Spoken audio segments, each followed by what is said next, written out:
Crisis in Lebanon. Over the past few weeks, scenes like this have become almost commonplace in Beirut, and there's increasing violence outside the capital as well.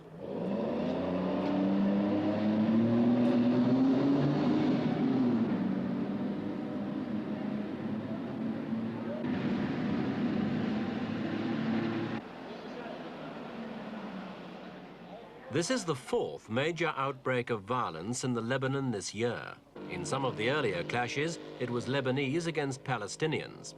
This time, though, the Lebanese are fighting among themselves, Muslims against Christians and left against right.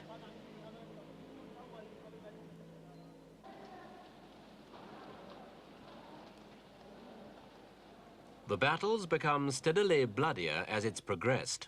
Ceasefires have been signed and then broken with the utmost brutality. Shooting, bombing and kidnapping have become everyday occurrences as each community seeks to revenge itself for the previous outrage. At times, the country has hovered on the very edge of full-scale civil war.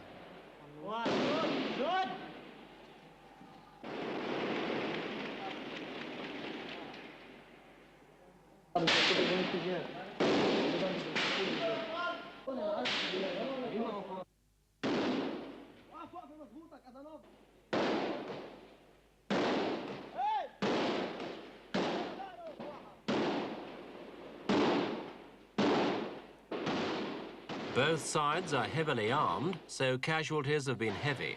Over 270 dead this time, more than 1,000 so far this year, with over 2,000 injured. Damage to property has also been heavy. The earlier violence alone caused damage estimated at $760 million. That's a sixth of the national revenue. Nobody's had time to add up the bill for this destruction, but it will clearly be counted in millions rather than thousands. It's all come as a blow, though not a surprise, to a nation that's prided itself on its ability to accommodate many different creeds. Lebanon's known as the Switzerland of the Middle East because of its political neutrality and its position as banker to the Arab world. But disruption on the present scale entails a loss of confidence and therefore of customers. One more reason why the country urgently needs a solution to its problems. One man who's charged with finding that solution is Premier Rashid Karami, a Muslim, who has to reconcile the conflicting interests of Lebanon's 17 political parties and 15 different religious groups. What makes the task particularly difficult is the so-called Lebanese formula, which divides power along religious lines. The president has to be a Maronite Christian and the premier a Sunni Muslim. In parliament, Christians get 6 seats for every 5 held by Muslims. The problem is that this division of power is based on the 1948 census, which showed Christians to be the majority. Lebanon's Muslims claim a new census would show that they are now the majority, and they are therefore being cheated of their rightful share of power.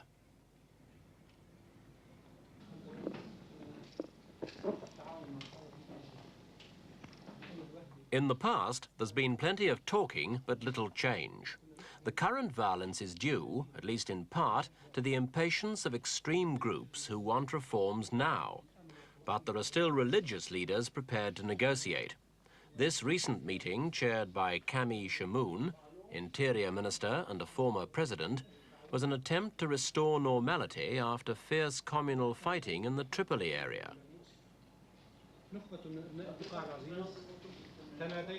The Lebanese dispute isn't just a question of religious and political differences.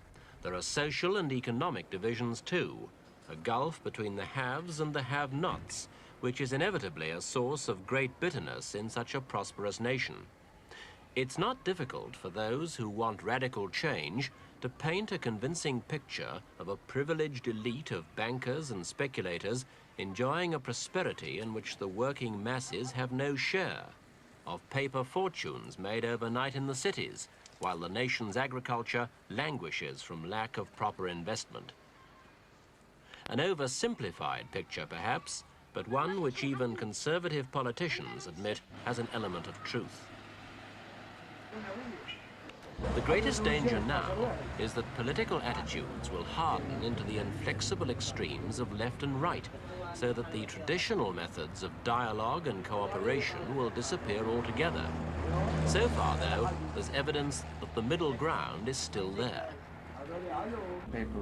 On the left, one of the strongest and most influential voices is that of Kamal Jumblatt, founder and leader of the Progressive Socialist Party. He's a Muslim, and we asked him whether he saw the current crisis as a purely religious conflict. No, it is not a conflict between Muslims and Christians, because in reality, only few Christians used to participate to the conflict. The Phalangist Lebanese, as they call them, are not more than 5% of all the Maronites, not even. And you must notice that the Armenians, which are about 260,000 people, were completely neutral. Protestants, Latins, others communities, and the Greek Orthodox also, they have been neutral. They have manifested in the synods of Urshwire under the guidance of their archbishops and their patriarchs, that they want to suppress in the future the confessionalism in this country. They want that the President of the Republic will be another man than a Maronite. He can be a Muslim or a Christian. That does not matter for them.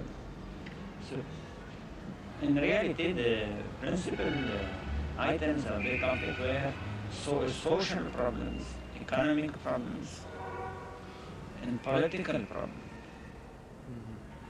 Do you think that separating the political from the religious is always difficult in Lebanon and sometimes impossible?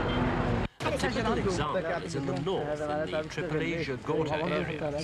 Here, as elsewhere, battle formations were drawn up on strictly religious grounds. But politics was there too, for Tripoli is the stronghold of Mr. Karami, the premier, while Jagorta gives its support to President Frangier. It was in areas like this that the organized nature of the conflict was most apparent. Fighters on each side wore uniforms and built barricades not with hastily commandeered furniture, but with proper sandbags. Their behavior, though, was hardly that of a disciplined force. It's impossible to talk about modern Lebanon without referring to this man, Pierre Gemeyal, leader of the important Phalangist party, which contains some of the most influential right-wing Christian politicians. To his opponents, he represents the entrenched Christian establishment, which is the biggest obstacle to a fairer share-out of political power in Lebanon. He sees things differently. Ce pays qui n'est ni chrétien, ni musulman, ni juif, Lebanon, he insists, is a country where anyone can feel at home. It is neither Muslim nor Christian, but a place where everyone is entitled to his own belief or unbelief. Et c'est le seul pays dans tout ce Moyen-Orient qui respecte toutes les religions et n'a pas de religion d'État. Et c'est peut-être à cause de ça Lebanon, he told us, is the only country in the Middle East which respects all religions and which has no state religion at all. The state is accused of sectarianism, and yet it has deliberately rejected sectarianism. It's because it has no state religion that Lebanon has been chosen as the intermediary for the Arab world and as its spokesman at the United Nations. Et c'est cette personnalité qui a fait que tout le monde arabe a choisi le Liban pour être son interlocuteur auprès du monde entier et être son intermédiaire entre le monde arabe et le monde. Et c'est ça qui a fait que le monde arabe a choisi le Liban pour être son porte-parole à l'ONU.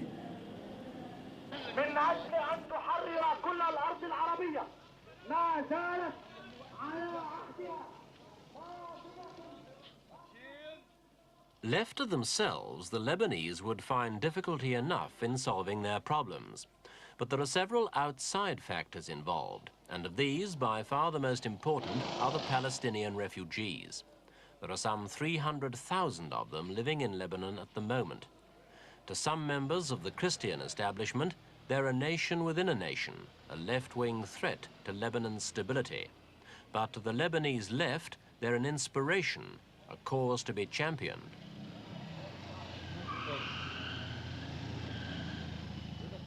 There's no doubt that the presence of the Palestinians has dragged Lebanon into the middle of the Arab-Israeli conflict. Palestinian guerrillas operating from bases in southern Lebanon have drawn Israeli reprisals on southern villages, and the anger of those caught up in the firing line is an increasingly potent political force in Beirut. Despite the reprisals, Lebanon continues to give official support to the Palestinian cause. But there are many people, both inside and outside Lebanon, who feel the country will never find peace as long as the Palestinians are there. One of the Palestinians' most vocal leaders is George Habash of the PFLP, the Popular Front for the Liberation of Palestine. As a Marxist, he's understandably unpopular with the Phalangists, but he's convinced that the fate of the Palestinians is intimately linked with that of Lebanon. At the present moment constitutes to us and to the revolutionary masses in the Lebanon a good platform through which we can put in front of all the Arab masses the right national, progressive and revolutionary programs in order to stand against the American imperialistic programs at the present moment. So we do expect during the following months a new reactionary plans to destroy us as resistance movement, Palestinian resistance movement, and as Lebanese national movement. This is point one. Point number two, I want to stress that we in the PFLP regard that the Lebanese national and progressive forces are and should be the real and actual forces in struggling against the reactionary programs. To be frank also, here we are not, as the reactionary Lebanese forces want to place us in what you can call a موقع حيادي, in a neutral position. We are not neutral in the struggle which is going on in Lebanon at the present moment. The struggle which is going on in Lebanon at the present moment is the struggle of 96% of the oppressed people against the 4%. I think you know this formula. We cannot be on the neutral side between the struggle between the oppressed masses and the oppressors, the 4% of oppressors. We are with the oppressed against the oppressors, and the oppressed.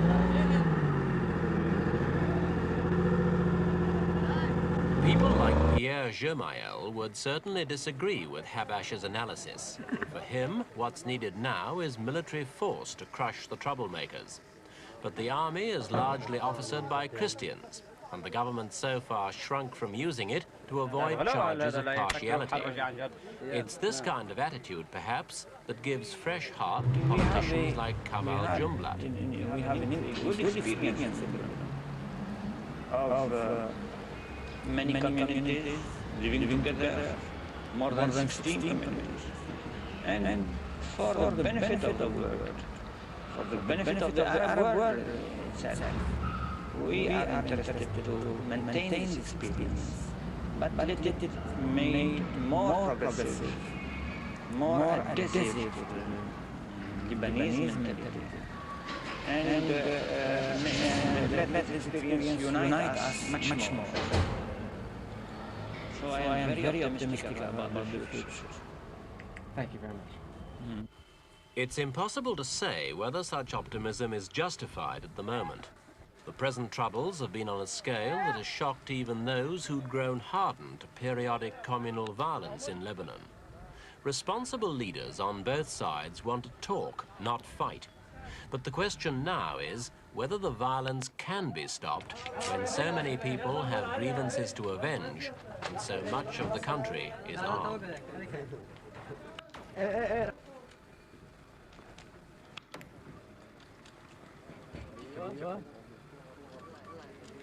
يلا